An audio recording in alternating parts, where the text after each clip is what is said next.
'Tis the Law has a 4-length lead. He's going to win the run. Happy Travers.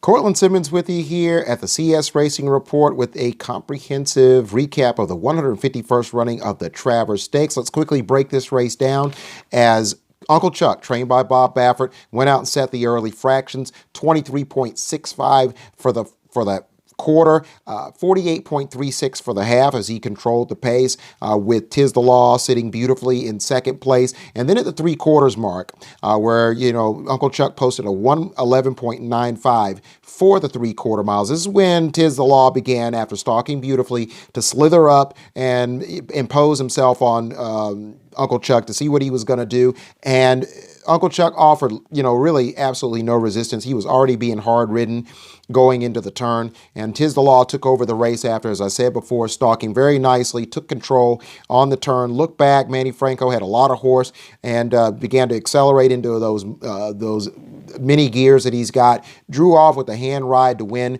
by 5.5 lengths.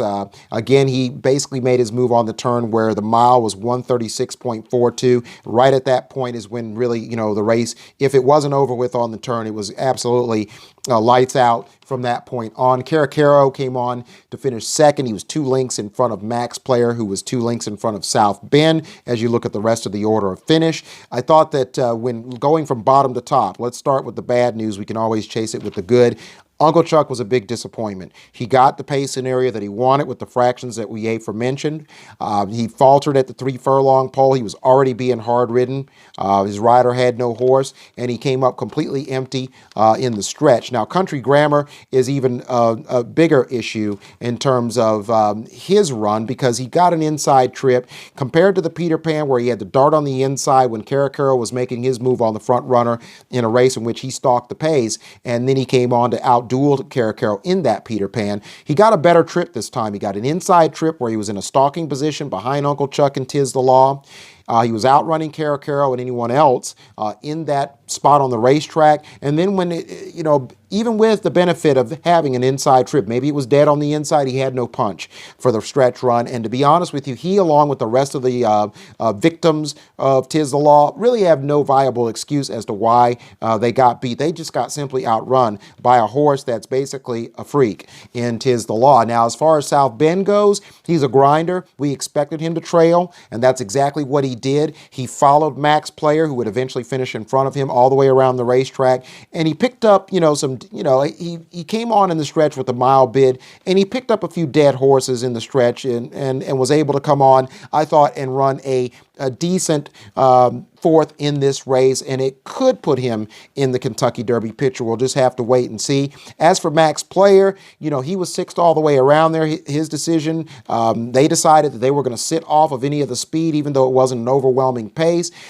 He got a good trip. He was 4 to 5 wide on the turn, but just like with Code of Honor and Johnny Velasquez and the Whitney, that's where his rider decided to go, so I don't think there's any excuse that his trip was too wide.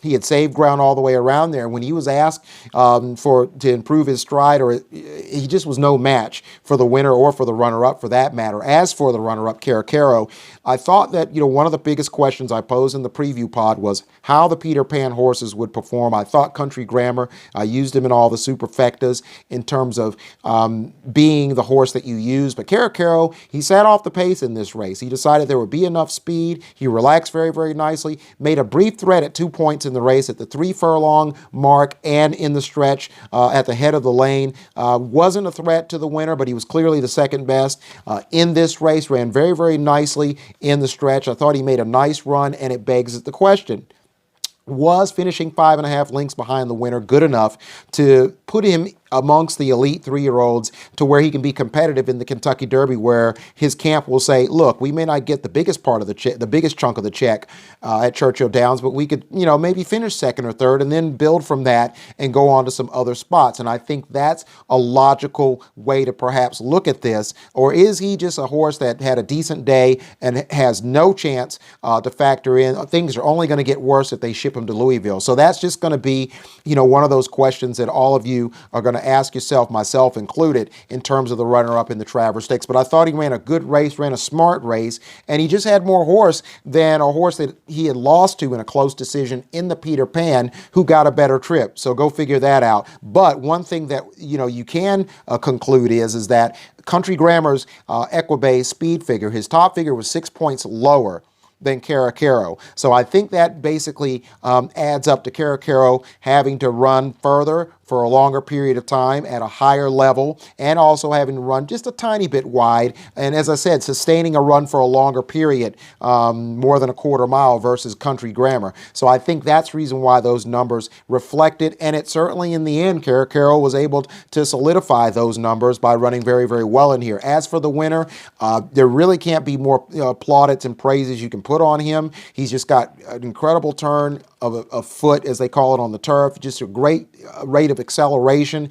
As I said, he stalked so beautifully in this race. He always gets in good position, and that's tantamount to being able to win these big races. As I said before, he drew off, streaked away, and really was hand-ridden to post that 2-minute .95 time. He probably could have run a little bit faster. Having said that, maybe that's the bottom of the that's the bottom of his reservoirs, but it's a pretty good bottom in terms of his ability to accelerate the way that he did. Maybe in other spots when asked to run a little bit harder, it could be in a situation where there's been a more demanding situation prior to that. We'll just have to wait and see down the road. There's a long way to go, but TIZ THE LAW is going to definitely be a deserving favorite of the Derby, where he'll get another group of challengers in the Derby, in addition to the post position and the track condition. We all know that he lost the Kentucky Jockey Club as in his final 2-year-old start at Churchill Downs on an off track. I think he's a different horse right now, so the off track might not be as much of a factor